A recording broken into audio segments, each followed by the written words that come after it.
বাংলাদেশে নির্বাচনের যখন আর এক মাসও বাকি নাই, তখনও যে নির্বাচনটা অনুষ্ঠিত হবে কিনা তা নিয়ে এই শঙ্কা, উদ্বেগ, আশঙ্কা কাটছে না, তার একটা বড় কারণ এই যে আওয়ামী লীগকে বাদ দিয়ে এই নির্বাচনটা জামায়াত, বিএনপি, এনসিপি, ইউনূস সরকার এদের একটা ভাগাভাগির সাজানো নির্বাচন হতে যাচ্ছে। সেটা যেমন পরিষ্কার ছিল, তেমনি এই নির্বাচন একরকমের ভাগাভাগির নির্বাচন বলেই হয়তো নির্বিঘ্নে সম্পন্ন হয়ে যেতে পারে এমন প্রত্যাশা কেউ কেউ করছিলেন।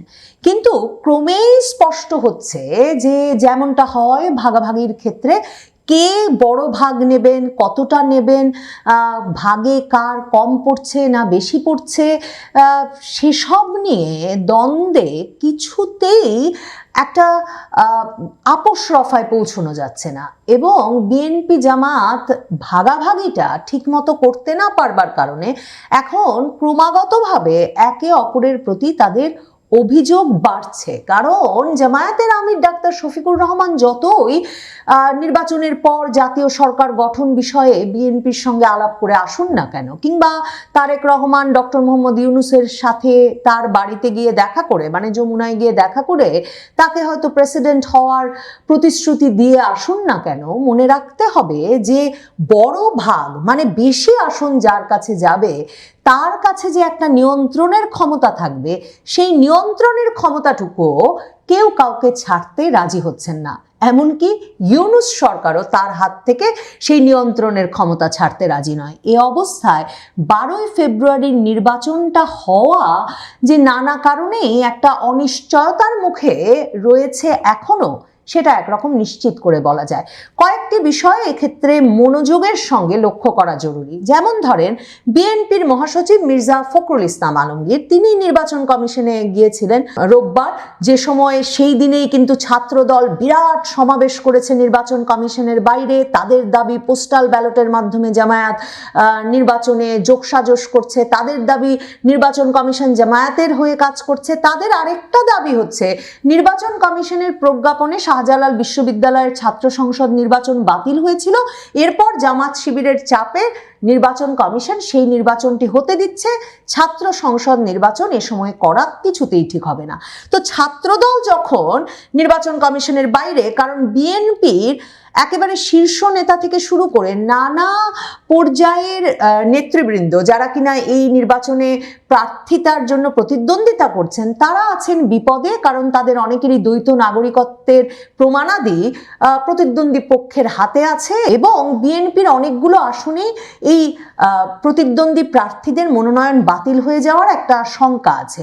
এই সব মিলিয়ে একটা চাপ সৃষ্টির জন্য যখন ছাত্রদল বাইরে, তখন মির্জা ফখরুল ইসলাম আলমগীর গেছেন প্রধান নির্বাচন কমিশনার এম নাসির উদ্দিনের সঙ্গে সাক্ষাৎ করতে। মনে রাখবেন, এম নাসির উদ্দিন কিন্তু একেবারে খোদ বিএনপির মনোনয়নে প্রধান নির্বাচন কমিশনার হিসেবে নিযুক্ত হয়েছিলেন এই সরকারের আমলে, ইউনূস সরকারের আমলে। শুরু থেকেই এটা সকলের জানা যে সার্চ কমিটিতে বিভিন্ন দল যে বিভিন্ন জনের নাম প্রস্তাব করেছিলেন, প্রধান নির্বাচন কমিশনার যিনি এম নাসির উদ্দিন, তিনি নির্বাচিত হয়েছেন। তিনি বিএনপি আমলের সচিব ছিলেন, তিনি নির্বাচিত হয়েছেন একেবারে বিএনপির খোদ সমর্থনে, প্রস্তাবনায়।